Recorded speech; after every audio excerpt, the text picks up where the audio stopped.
Հարգելի հեռուստատողներ, հեռանկարի հյուրն է Լուսավոր Հայաստան կուսակցության նախագահ Էդմոն Մարուկյանը, բարև ձեզ, պարոն Մարուկյան, շնորհակալ ենք մեր հրավեր ընդունելու համար։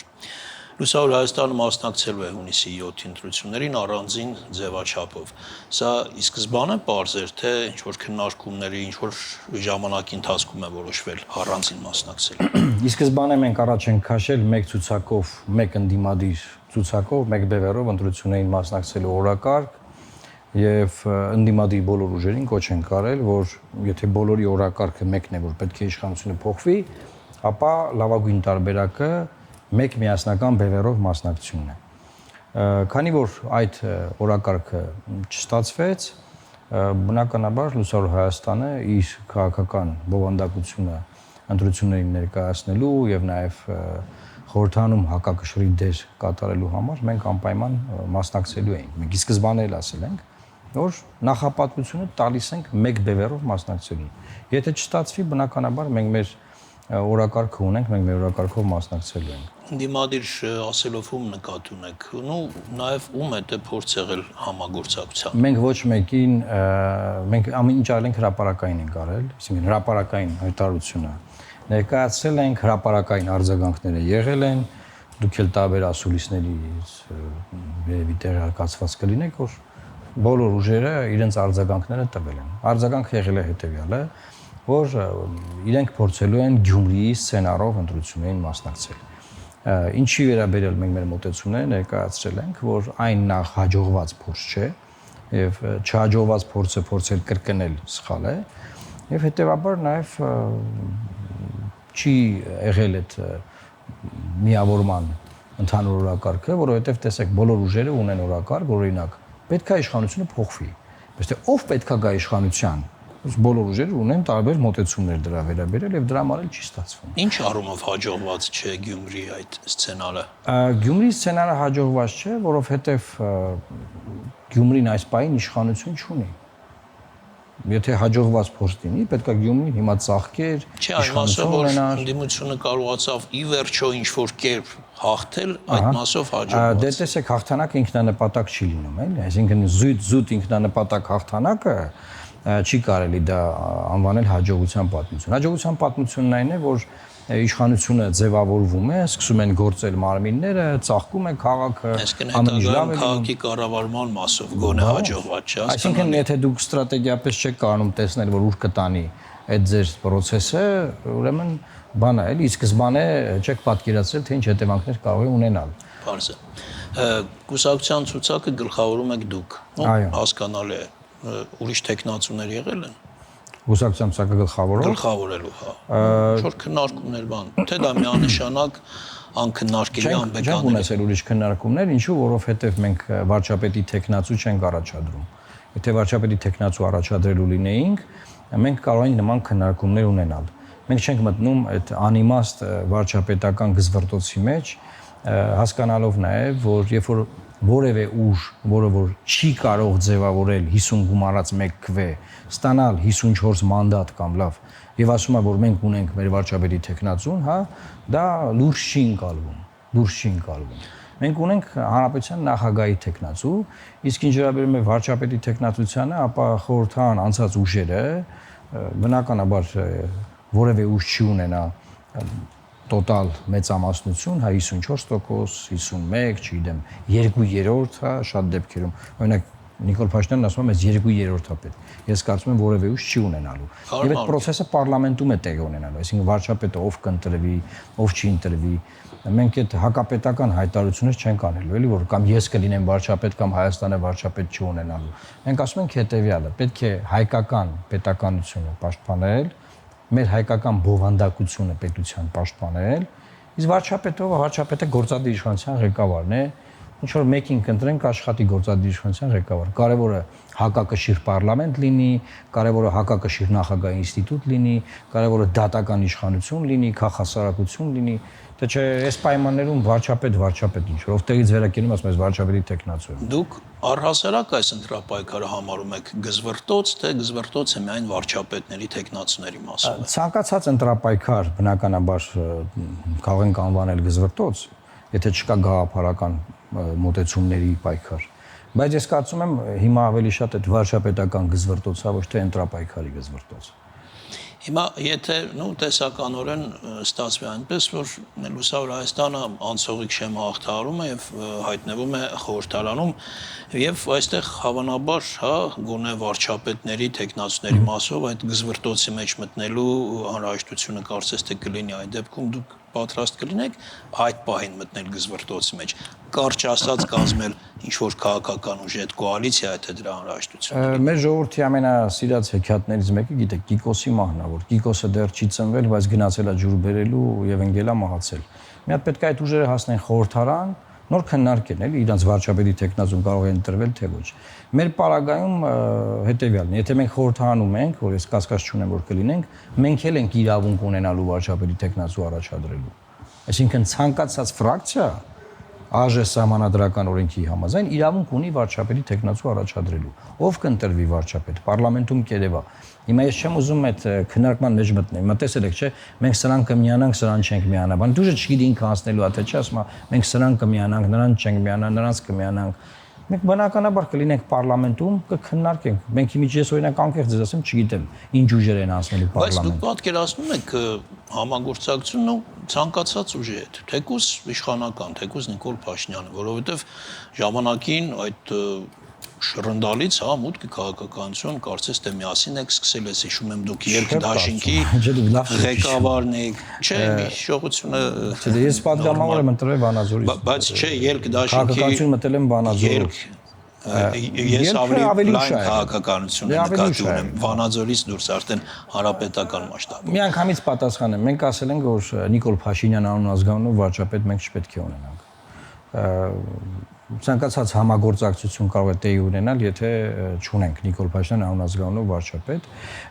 եւ դա հիմնավորել ենք նաեւ մեր քաղաքական այն մոտեցմամբ, որ ընտրություններից հետո չպետք է հանրակրվեի դրվի Ալիևի պահանջները։ Եթե Փաշինյանը վերընտրվում է, ապա Ալիևի պահանջով սահմանադրության փոփոխություններ են դրվելու հանրակրվեի, որը բերելու է նրան այոյի պարագայում Հայաստանը կարող է պետություն չճանաչվել, ոչի պարագայում Ալիևն ասելու է դուք ընդունեցիք, որ ունեք տարածքային պահանջներ, սակայն ժողովրդով մերժել եք։ Հետևաբար դա նույնպես կարող է կազուս բելի համարվել։ Մենք կարծում ենք հանրակրվեից խուսափելու համար պետք է Նիկոլ Փաշինյանը չձևավորի կառավարությունը։ Մնացած մասով հիմա օրինակ, չգիտեմ, եթե ես եմ տեխնացու կամ այն մեկնա տեխնացու, կա քաղաքապայմանագրի պատգամավորները ընտրում են այդ մարդուն, թող ընտրեն։ Ես ճիշտ հասկացա, որ խորհրդարան անցնելու դեպքում Նիկոլ Փաշինյանի կուսակցության հետ համագործակցությունը բացառվում է, մյուս բոլոր դեպքում չի բացառվում։ Մյուս բոլոր դեպքերը, քանի որ հիպոթետիկ են, որտեղ ես վստահ եմ, որ ԿՊ-ն լինելու է պարլամենտում, բայց վստահ չեմ որևէ այլ ուժի վերաբերյալ որ լինելու է պարլամենտում։ Հետեւաբար մյուս բոլորի դեպքերում չեմ կարող մեկնաբանել։ Այսինքն հստակ գիտեմ, որ քաղաքապայմանագիր ֆրակցիա խորհրդարանում լինելու է։ Ես կարծում եմ լինելու է ընդդիմադիր քաղաքապայմանագիր ֆրակցիա, որտեղ իշխանությունը չի կարողանալու ձևավորել։ Մյուս բոլորի դեպքերում հիմա եթե սկսեմ ասել, որ ոնց չեն անցնի, ինչ կլինի, դու սա գալու որ ես հակակարողություն եմ անում։ Դա համար մյուս բոլորի դեպքերում կարծում եմ, որ չարժե բանանել, անդրադառնել։ Քարոզարշավը իրականացնելու եք ոչ ավանդական եղանակով։ Կարճ, որն է այդ ոչ ավանդական։ Մենք չենք բացելու շտաբեր մարզերում, չենք իրականացնելու շտաբային քարոզարշավ, մենք ունենալու ենք վիրտուալ շտաբ, մարդիկ վիրտուալ ձևով կապվելու են մեր շտաբին, իրենց հարցերը ներկայացնելու են, մեր թիմի անդամները բրիֆինգներով, սոցիալական ցանցերի միջոցով պատասխանելու են այդ հարցերին, բավարարելու են քաղաքացիների կողմից բարձրացված հարցերը, այո, ոչ, մենք այսպես կանենք, այնպես կանենք, եւ նաեւ տրադիցիոն քարոզարշավ, ասենք, որ չեմ, բուկլետ ենք բաժանում ամեն տան դուռը ծեծելով, մարդկանց անհանգստացնելով, այդ մակուլատուրան դռների դիմաց լցնելով, նմանատիպ բաներ չենք անելու։ Նոր տեխնոլոգիաներ ենք կիրառելու եւ բացարձակապես տարբերվելու են քարոզարշավ իրականացնող մյուս բոլոր ուժերից։ Նաեւ ռեսուրսների խնդիր է։ Ռեսուրսները խելամիտորեն ծախսելու խնդիր է, այո, նաեւ ռեսուրսների խնդիր է, որովհետեւ ակնհայտ է, որ Հայաստանում բիզնեսը այս պահին վախեցած է, չի ֆինանսավորում ընդդիմախոսներին, ընդդիմադիր ուժերին, եւ մենք մեր անձնական միջոցներով ենք փորձում ընտրապայքարի մեջ մեր գույնը ներկայացնել, մեր բովանդակությունը ներկայացնել։ Ես ասեմ նաև բոլոր ընտրությունների ժամանակ եղել է վերջում ուսումնասիրություն, մեր թիմը միշտ կարողացել է քվե ծախսված գումար փոխհարաբերությամբ լինել ամենաշատ արդյունավետ գումար ծախսող։ Այսինքն մենք կարող ծախսենք 1 միլիոն դրամ, բայց 20 միլիոն դրամի նախընտրական էֆեկտ ստանանք, մյուսը ծախսի 20 միլիոն դրամ, բայց կես միլիոն դրամի նախընտրական էֆեկտ ստանա։ Այստեղ փորձառությունը կարևոր է կարծում եմ։ Դուք այսպեսի հետաքրքիր առաջարկ ունեք, որ Հայաստանի նախագահը պաշտոնը զբաղեցնի հոգևոր դասի ներկայացուցիչ, այս պահին օրինակ ձեր խոսքերն եմ ասում Միքայել Աջափոյանը։ Այո։ Ինչու ոչ Գարեգին երկրորդը։ Որովհետև Գարեգին երկրորդը ամենայն հայոց կաթողիկոսն է, իսկ Միքայել Աջափոյանը քաղաքական հետապնդման զոհ է այս պահին, եւ նրա հայացքները, նրա մոտեցումները համահունչ են մեր ազգային ինքնությունը պաշտպանելու այսօրվա առաջացած ճգնաժամին։ Հետեւաբար մենք կարծում ենք, որ Հանրապետության նախագահի ինստիտուտը պետք է հեղինակավոր մարդ ղեկավարի եւ իր հեղինակությամբ հակակշռի եւ փոխզսպի քաղաքական ուժերի գզվռտոցը առաջին հերթին։ Երկրորդ հերթին մենք կարծում ենք, որ նաեւ այսօր աշխարհում այնպիսի process-ներ են տեղի ունենում, որ շատ պետություններ չեն կարողանում հիմնավորել, թե ինչի են իրենք պետություն կամ ինչի ունեն իրենք այդ սահմանները, որ ունեն։ Մենք գտնում ենք, որ հայ առաքելական Սուրբ եկեղեցին մեր պետականության ֆունդամենտներից է, փայատերերից է, եւ այդ առանցքը պետք է ինչ-որ մի ձևի սահմանել, որ աշխարհը տեսնի, որ առաջին քրիստոնյա ազգն է, առաջին քրիստոնյա ազգի պետությունն է, Հայաստանի Հանրապետությունը այս սահմաններով։ Եվ այդ իմաստով մենք գտնում ենք, որ գործադիր լծակներ չունեցող բացարձակապես նախագահի ինստիտուտը, որը պետք է սկզբանե գործեր հեղինակության հիման վրա, տվյալ անձի ով կզբաղեցներ նախագահի ինստիտուտը, այս պահին հիմա չգործող դերակատարում չունեցող ուղղակի մի կողմ ընկած մարմին է դարձել։ Եվ այս աշխարհի ճգնաժամի պայմաններում շատ լավ այդ հնարավորությունը կարելի է օգտագործել եւ մեր դիրքավորումը աշխարհով արձանագրել, ֆիքսել։ Գարեգին երկրորդի պարագայում խանգարող հանգամանքը միայն կաթողիկոս լինելն է։ Եթե չլիներ մենք բացարձակապես չենք քննարկում այդ հարցը, որովհետև վեհապար հայրապետը ցմահ է եւ ցմահ պետք է լինի վեհապար հայրապետ։ Ինձ այս ես գիտեմ, որ քաղաքապայմանագիրը օրինակ բառն էր հետաքրքիր, որ ասել եք օրինակ Միքայել Աջափոյան կամ օրինակ Գալստանյանը, չէ, կոնկրետ մեր տեսլականը իրա վերաբերյալ է։ Հիմա ես կարող եի այլ arczepiskoposi անուն տալ, բայց նաև գաղափարական հայացքների համընկնման հարց կա։ Ես իմաստով։ Որոշ այսպես մեղադրանքներ հնչեցին, ձեր ասեցին, թե այաթոլաների, հա, երկիր ենք մենք ուզում։ Գիտեք, շատ անլուրջ է այդ բանը, մեղադրանքը, եթե դա մեղադրանք է, որովհետև բացարձակապես տեղին չի, եւ Հայաստանի Հանրապետության սահմանադրությամբ նախագահի ինստիտուտը գործադիր լծակներ չունի։ Նա կարող է ստորագրում է օրենքները, ուժի մեջ է մտնում ստորագրումից հետո, բայց այդ ստորագրությունը ուղղակի չի կրում այն բնույթը, որ նախորդ նախագահական համակարգում կար։ Ավելին, Հանրապետության նախագահը իրավունք ունի դիմել սահմանադրական դատարան, որով փորձում է հակակշռել օրենսդիր իշխանությունը։ Հանրապետության նախագահն նաև իրավունք ունի օրենքները վերադարձնել, որը նույնպես էլի հնարավորություն է հակակշռելու եւ փոխզսպելու։ Պատկերացրեք օրենք ընդունեն Հայաստանում, որով որ պնդեն, որ օրինակ հայոց ցեղասպանություն չի եղել։ Մենք պետք է ունենք նախագահի ինստիտուտ, որը կարողանա դա հակակշռել, հետ վերադարձնել, փոխզսպել։ Նախագահի ինստիտուտը նաև դատական իշխանության իմաստով է դերակատար Հայաստանում, ելի ներկայացուցչական բնույթից մի քիչ անդին լիազորություններ են, եւ էս էլ է շատ կարեւոր, որովհետեւ հակակշիռների մեխանիզմները այսօր Հայաստանում մեռած են։ Մենք դատական իշխանության հետ կապված ունենք բազմաթիվ բողոքներ, ժողովուրդը ամիսներով դեգերում է դատարանների մոտ եւ չի հասնում արդարադատության։ Սահմանադրական արդարադատության մասով խնդրեմ ունենք։ Սահմանադրական դատարանը վավերացրել է մի փաստաթուղթ, որի տակ չկա դրված քարտեզ, թե ինչպես է Հայաստանը ճանաչված ինչ քարտեզներով, որով որ սահմանազատում է իրականացվում։ Այսինքն խնդիրները շատ են եւ այս իմաստով մենք իդեն ենք տեսնում, մեր տեսլականն է, մենք իդեն ենք տեսնում։ Շնորհակալություն։ Տեսեք, իշխանական խոսույթում այսպիսի բառակապակցություն է հայտնվել պատերազմի եռագլուխ կուսակցություն։ Որքանով եք համաձայն այս ձևակերպման հետ, նո ոչ թե այն մասով, որ դա պատերազմի կուսակցություն է, այլ որ այն եռագլուխը որ տրամաբանությունն է այստեղ հետաքրքիր, որ այդ երեք կուսակցությունները պայքարում են շատ կոնկրետ մեկ տեխնացուի համար, հանրապետության երկրորդ նախագահի, որովհետև մեկը հայտարարել է, որ ինքը վարչապետի տեխնացու չի առաջադրվելու իդեմս ԲՀԿ-ի ղեկավարի, մյուսը Հայաստանի քաղաքացի չէ, այլն եւ այս տիրույթում պայքարը միայն Ռոբերտ Քոչարյանի համար է։ Տեսեք, ես չեմ կարող մեկնաբանել ուրիշ ուժերի գործողությունը, թե իրենք ինչ են ուզում անել, ես կարող եմ ասել հետևյալը։ Որպես տեսակետ, որպես քաղաքական գործ չի պատկերացում վերլուծություն, տրամաբանությունը ձեր։ Ես կարծում եմ, որ Հայաստանը չի կարող մնալ իր տեղում եւ չի կարող ետ գնալ։ Եվ սրանով ամեն ինչ ասված է։ Ինչ վերաբերում է Փաշինյանի այդ ձևակերպմանը կամ ՔՊ-ի, որ եռագլուխ ուժի դեմ են պայքարում, իրենք փորձում են երեք ուժերին դնել մի դաշտում եւ բևեռացնել, ընտրողին ասել, որ այս մի ուժն է, որը երեք ուժ է, չէ, եւ մենք ենք, որոշի երկուսի մեջ։ Մենք ասում ենք, եղբայր, 21 թվականին դու բևեռացրել ես, բևեռացման արդյունքում երկու ուժ է խորհրդարան անցել։ Ոչ ոք Հայաստանում գող չի գործող խորհրդարանից, ոչ ոք։ Այդ բևեռացման արդյունքի ընտրության հետևանքն է։ Հիմա լուսավոր Հայաստանը իր մոտեցումներով փորձելու է ճեղքել այդ բևեռացումը եւ ես կարծում եմ, որ դա այլևս չի լինելու։ Հիմա չի ստացվելու այդ բևեռացման հասնել եւ խորհրդարան են անցնելու ավելի շատ ուժեր։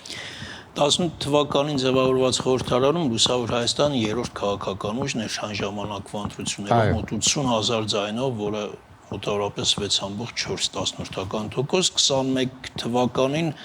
մոտ 5.5 անգամ ձեր ձայները պակասեցին, ստացվեց մոտ 15,000, որը կազմեց 1.22% եւ ըստ էության դուք դուրս մնացիք այս խորհրդարանից։